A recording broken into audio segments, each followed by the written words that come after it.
Hello, I'm Margot Politis. Welcome to Study English, IELTS preparation.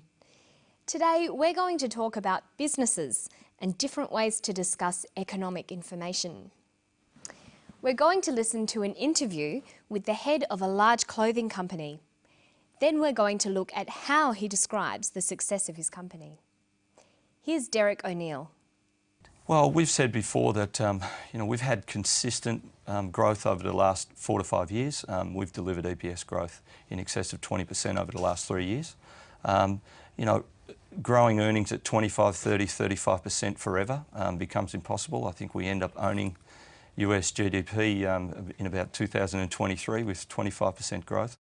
We've registered that 15% is our plan, and we think that's a good target. We're very happy with our level of sales. We grew sales in the US in girls wear at 50%, and we think that's a fantastic performance. So we'll stand by those numbers.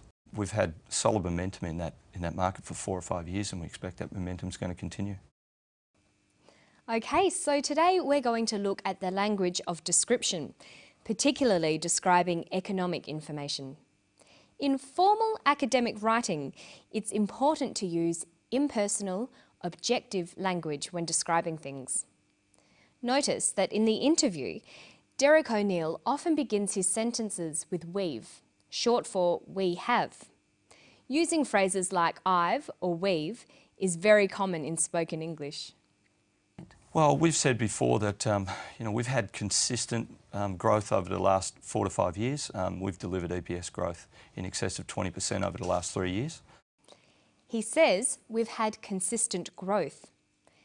We've delivered growth in excess of 20%. We've had solid momentum in that market. How would you turn these sentences into more formal descriptions? Take the first sentence. We've had consistent growth. Generally, the first person forms of I and we are not used in more formal writing or when describing economic data. We'd use an objective form.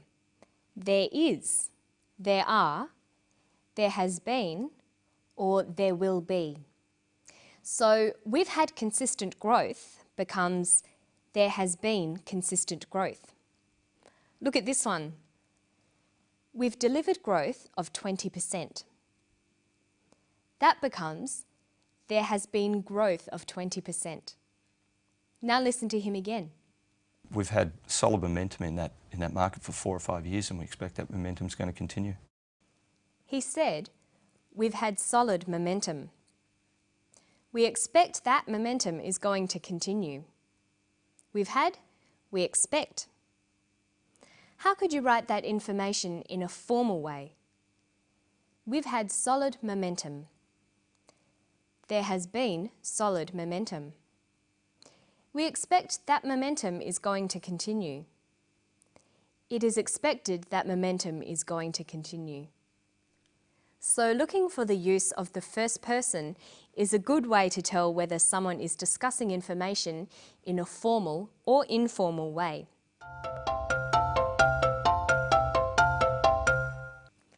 You should remember that in an academic context, you always need to include evidence to support your opinions or descriptions. You should try to always include data to explain and support what you're saying. Data is information, especially facts and figures, numbers, percentages, and dates. In formal language, you need to include data to support your arguments. Listen to the data Derek uses. We've delivered EPS growth in excess of 20% over the last 3 years. Growing earnings at 25, 30, 35% forever becomes impossible. I think we end up owning US GDP in about 2023 with 25% growth. We've registered that 15% is our plan, and we think that's a good target. He mentions a variety of facts and numbers, but he also describes how the data has changed. That is, the degree or type of change. To describe data, there is a variety of word choices. You can use both adjectives and adverbs, words that describe. Of course, adjectives describe things and adverbs describe actions. so you'll need both nouns and verbs for your descriptions. For example, you might use nouns like the rise, the increase, or the growth. Listen to Derek again. Well, we've said before that we've had consistent growth over the last 4 to 5 years. They've had consistent growth. He uses an adjective, consistent, with a noun, growth. Let's look at a table. To describe numbers going up, we can use nouns like the rise, the increase, or the growth. And to describe numbers going down, we can use the drop or the decrease. Then we've got adjectives to describe those nouns, like rapid, slow, slight, dramatic, sudden, or consistent. And we can put these together.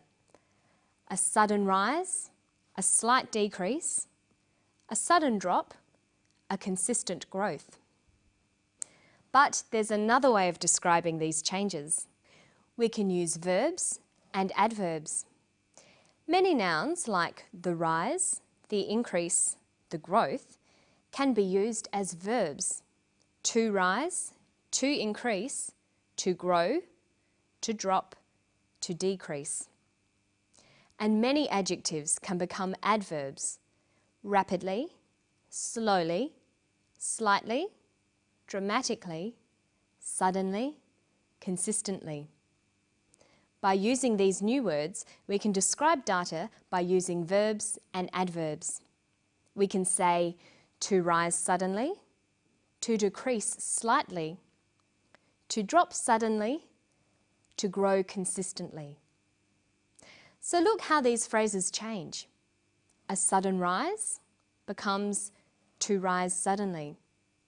A slight decrease, to decrease slightly. A sudden drop, to drop suddenly. And look at how sentences can be changed to fit these different phrases. It has grown consistently. There has been consistent growth. It's important to always use a variety in your written work. Sometimes use verbs and adverbs to describe data, and sometimes use adjectives and nouns. It will make your English sound much better. Okay, listen to the clip again, and then we'll try to put together all the things we've looked at today. Listen for personal descriptions, simple verbs, and descriptions of data.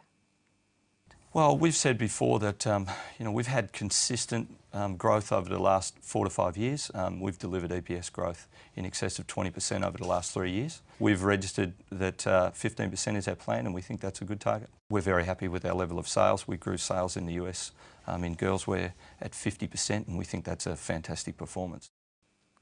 He finishes by commenting on the data and its significance for the company. Okay, let's go back over the steps we've looked at today. When you're making an argument, it's important to support your case. You must include data or facts. Make sure you discuss this data. Use objective, impersonal language. Describe changes to data by using a variety of noun, adjective, and verb, adverb combinations. And finally, comment on the data using formal, objective language. And that's all for Study English today. Don't forget to keep reading, writing, speaking and listening to English as much as you can.